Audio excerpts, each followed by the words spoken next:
Hi there, my name is Cécile and I work as a Customer Success Manager here at StoreKit. I've been asked to talk you through some of the software features of SK Takeaway. So this video is to show you how to get started and some of the things you can do with the software.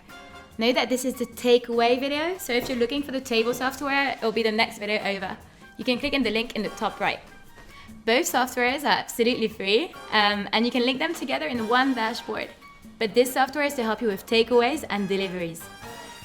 For this video, we've come up with our own restaurant concept here at StoreKit, which is the International Chicken Bar. It's fried chicken in different styles from London to Kingston. Okay, before I show you the setup process, I want to show you what the International Chicken Bar menu looks like from the customer perspective and what a customer can do with your software. If you want to skip to the setup, use the button in the description of this video to skip. So, when you're a customer, you probably navigate from a Facebook page or a Google listing straight through to the menu and select delivery or pickup.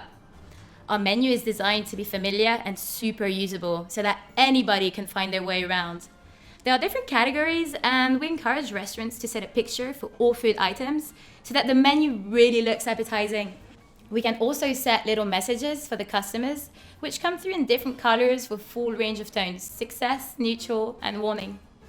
The menu items themselves are clickable for descriptions, and you get a larger photo and the option to add it to your basket. When we do that, you can see it says that I've not yet added enough because I've set a minimum spend with this store. You can see that some of the items display as sold out.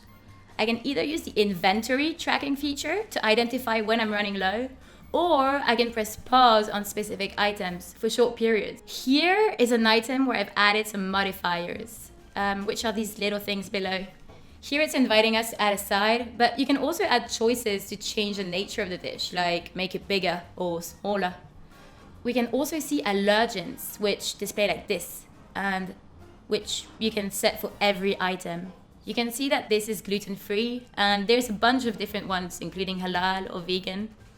I'm going to have two types of wings because it seems like a shame to just go for one, right? So I'll have this one as well. Next, we're going to checkout. We've designed our checkout to be frictionless, meaning we've removed any difficult barriers to clicking order.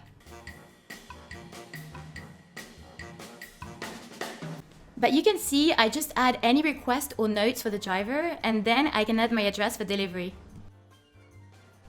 And then you arrive at the landing page. I'm still waiting for the chicken bar to confirm our order. And when I press confirm as the restaurant owner, we can see as customers that our order has been confirmed. But that shows you most of what you can do as a customer. It's really clean, really intuitive, and really simple.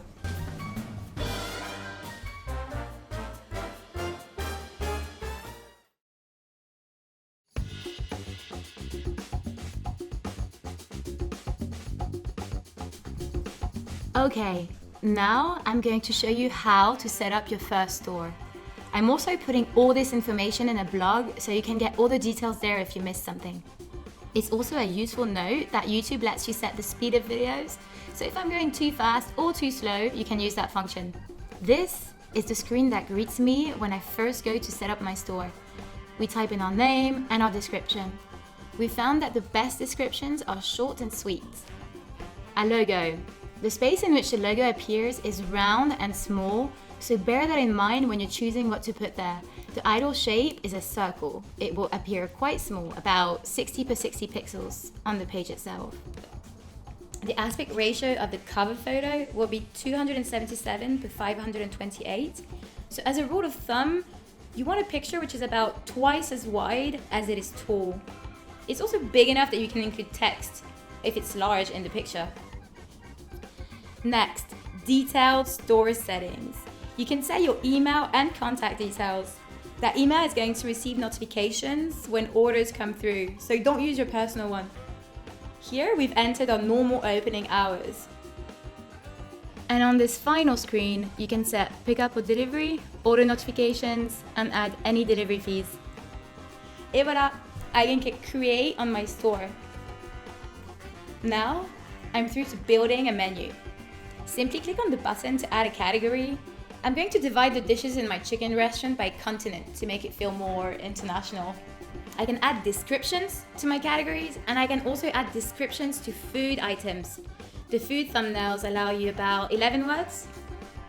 For menu pictures, you want something which is square in dimension of at least 500 to 500 pixels, and you want your food in the center of the image.